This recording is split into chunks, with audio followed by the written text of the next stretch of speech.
interview. They come to Akron and they spend about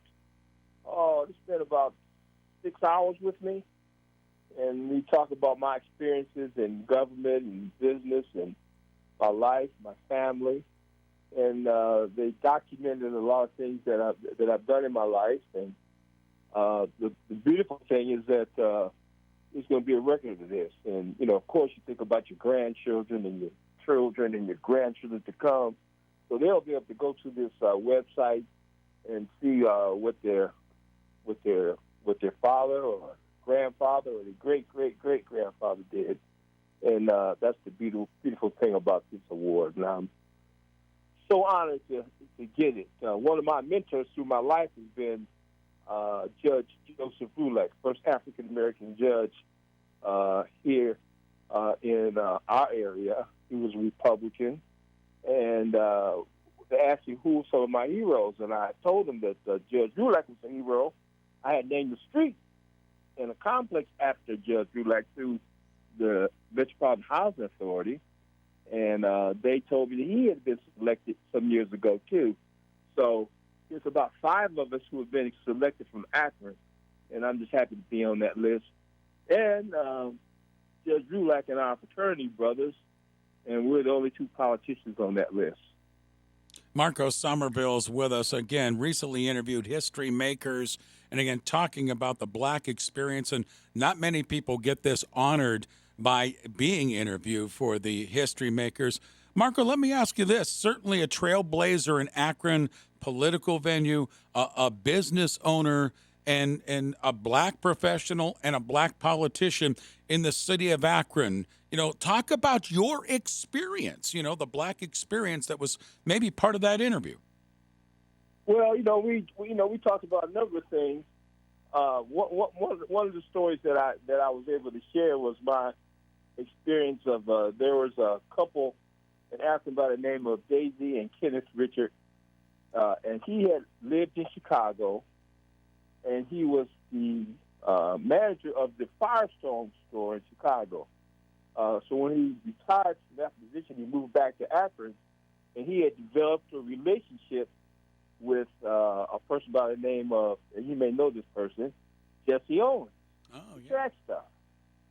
So, he came to Akron. I got an opportunity to meet him through him, and he asked me what was I doing. I told him I wanted to be a funeral director, and he informed me that he had a friend in Phoenix, Arizona, where he was living at the time. They had a funeral home. And he said I should go talk to this individual. And he arranged for me to go to, and pay for my ticket, to go to Phoenix. So I flew out to Phoenix. And so when I get to Phoenix, I see this African-American, tall, distinguished African-American who was dressed impeccably, and he said that he was there to meet me at the airport. So when we got there, he said, "I know you just got here," and he said, "But I have to go to Mexico, and would you mind getting in my car and put your luggage in the back seat?" And at that time, he had a convertible Eldorado. This was in the mid-'70s. And it had a telephone in it, which I was even more impressed because no one had telephones at that time. And so anyway, I said, "Well, how are we going to get to Mexico?" He said, "We're going to fly." So I said, "Well, who is going to fly us?" He says, "I am. I'm a Tuskegee Airman." Oh. So if you go to the Phoenix airport today, there's 3 hangars. One is named after no other than John McCain. The other one is Barry Goldwater. And the third one is Lincoln Ragsdale, African-American funeral director and businessman. That hangar is named after him. And like I said, he was a Tuskegee Airman, and that was a great experience. He flew me around the Grand Canyon, and what experience was that? Boy, that is a great story. Marco, let me ask you this, and certainly with my conversations with you for the last 25 years, and we talk about, quote, the Black experience as part of this interview with the history makers, you've really taken upon yourself in leading the charge with many others in the Akron area about learning, teaching, and spreading the word of Black Akron. And I think you've been very effective at that. And I was wondering if you could shed some light on when you came into city council and as a business owner in Akron, as a Black business owner and then a city leader, on how you took that serious and really took the lead on many different occasions.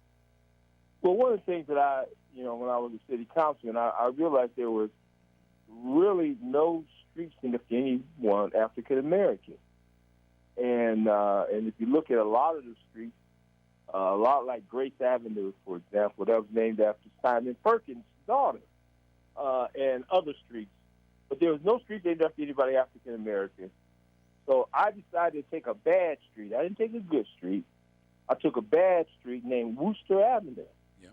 And I changed that street, and I named it after no other than Vernon Odom, who was head of the Akron Urban League, who was instrumental in developing apprenticeship programs for African Americans to get into, also played a role with the NAACP, and I had been president also of the NAACP, in making sure we got more African Americans on the police and fire. And Vernon Odom was a classmate at Morehouse College with Dr. King. And so he's the first person that I named a major street after. Of course, there's people in my community who thought I was taking away African American history by naming Worcester Avenue that they knew for such a long time. But the significance of it being Worcester Avenue only meant if you stayed on it long enough, you ended up in Worcester. That's all that it meant. So we did that, and then we also wanted to name something after Judge Brulak, the first African American judge, and we named a complex right off of Vernon Odom Boulevard for him, for Judge Brulak. Then across the street, we built a new housing development. And when we built that new housing development, we named it after a person by the name of William Blake, who was a colonel in the U.S. Army, was an educator. And we named that street after him for his contribution of helping African Americans study for the police and fire exam, and also provide educational opportunities for many African Americans in Akron, Ohio. That's terrific. And a lot of these names and these changes started right there with Marco and such. Marco, my final question, wrap up our conversation. How can we take in the complete interview with the history makers? Is there a location that we can find it? Well, there's a location that you can find it in history makers where my profile will be up. But due to the pandemic and the amount of work that it takes to get it, my interview will not be done to 2025. Okay. And then it'll be available. And there'll be a copy of it forever and a day at the Smithsonian Institute in Washington, D.C. And then there's a website that people can access 24/7 to get the actual interview when it's up and going. And I look forward to that day coming. All right, Marco. Congratulations. Well deserved. Thank and you. We appreciate, and we're a better community for having you be a political and a business leader in Akron. Thanks for the time this morning, my friend. Well, thank you so much.